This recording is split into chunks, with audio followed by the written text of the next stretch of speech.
My first time on a Challenger, the Indian Challenger.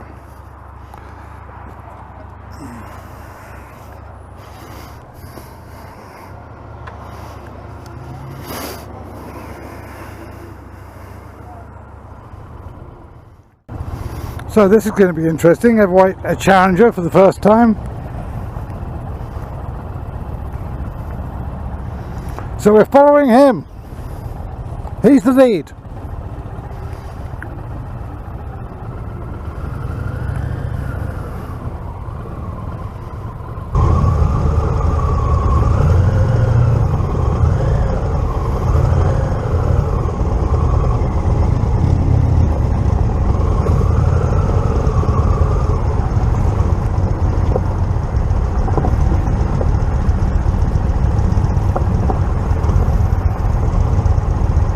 Hi-ho, and off we ballywell go on the Indian 2019-2020 Challenger.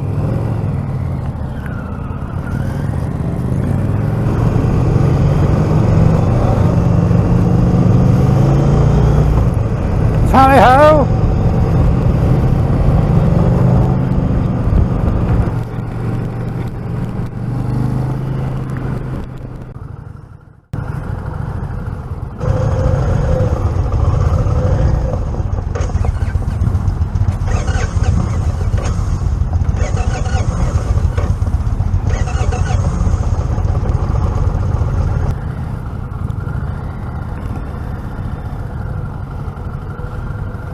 Well, that's interesting. I wonder why it shut off. Fuel range.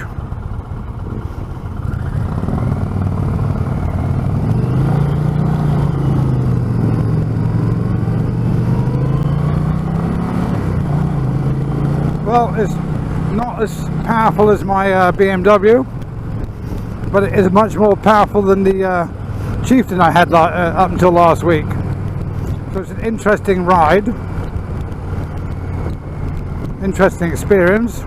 The sun's very pleasant on my back. Can't say I like it. I'm going to stick with the FTRs after this.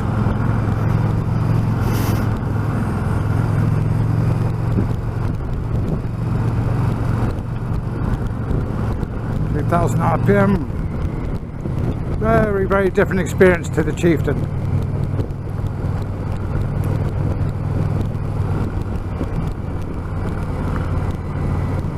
J-card can be a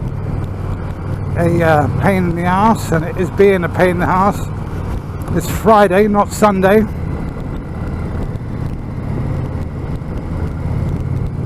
Let's try and keep up a little bit.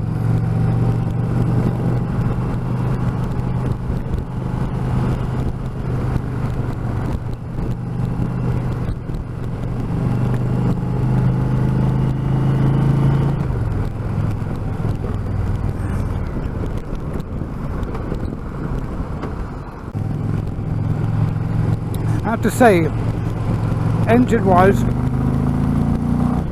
very different experience.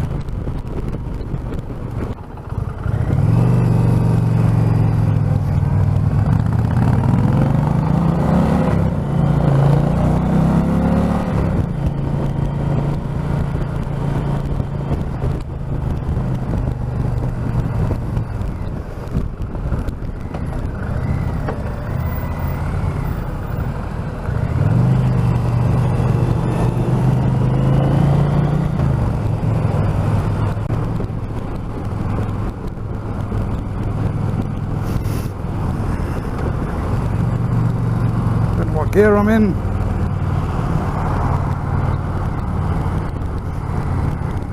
Oh, it doesn't want to roll over, doesn't want to lean over like the I had to muscle that over.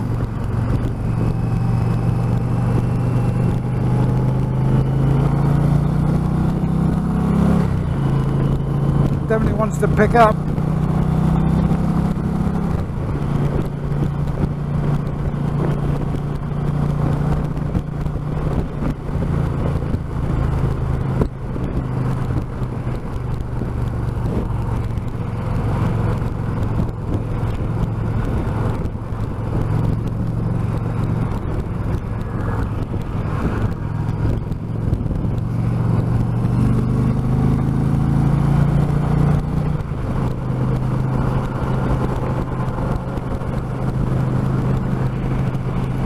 It definitely has more get up and go than a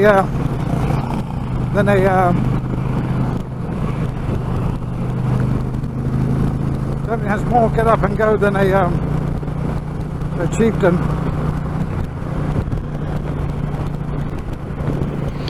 The Challenger is really stable at speed, and we're about 70-75 miles an hour, touching 80 every now and again, and we do have quite a crosswind. The Challenger seems to be dealing with it really well. I am trying to concentrate a bit because all the buttons and everything are not quite in the same places where I'm used to. But I'm dealing with it quite well. I'm not 100% sure where we're getting off the motorway. How fast I'm going. Definitely revs higher too than the Chieftain. That's the thing I'm comparing it to.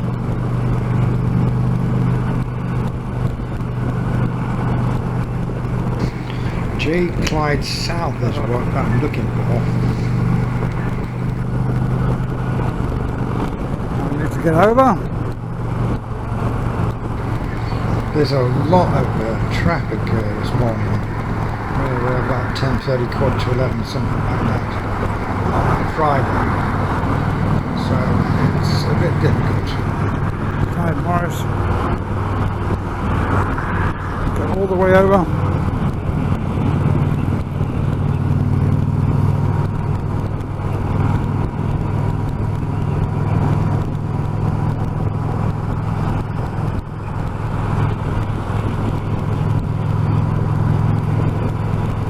So riding the Challenger. It's definitely a bagger. Coming off the I-64, I'm getting used to it.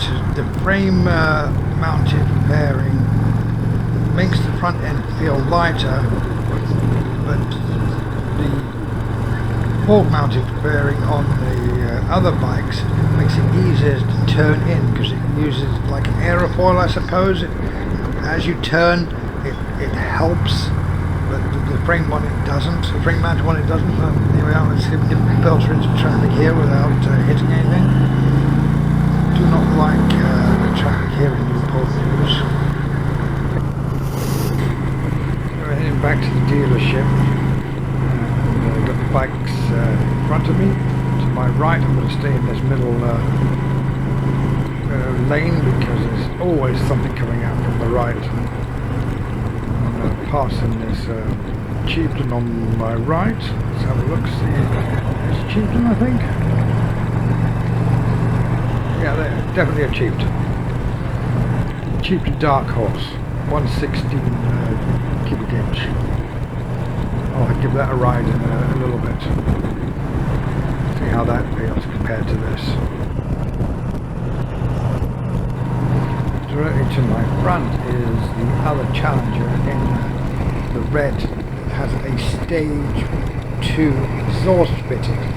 The dealership in Newport News fitted that stage 2 exhaust yesterday, which is I suppose quite nice.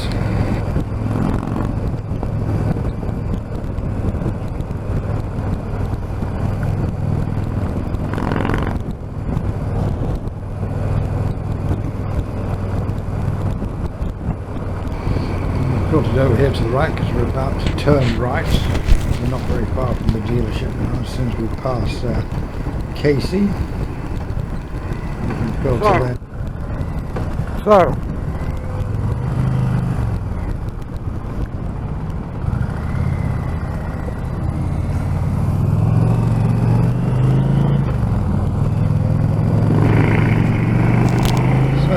that's the test ride of the Challenger. My thoughts on Challenger: very comfortable sitting position, very comfortable handlebar positions, gauges and everything is exactly where it should be.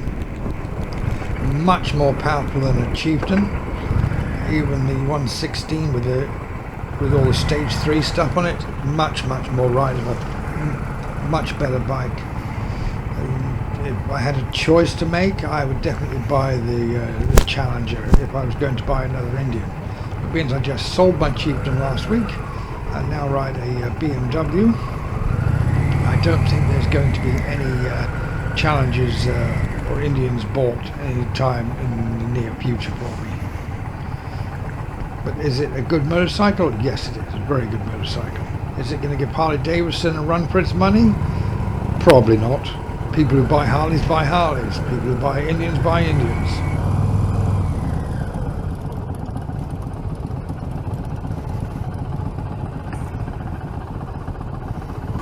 So maneuvering the motorcycle back to the starting position on the left here, just past the truck.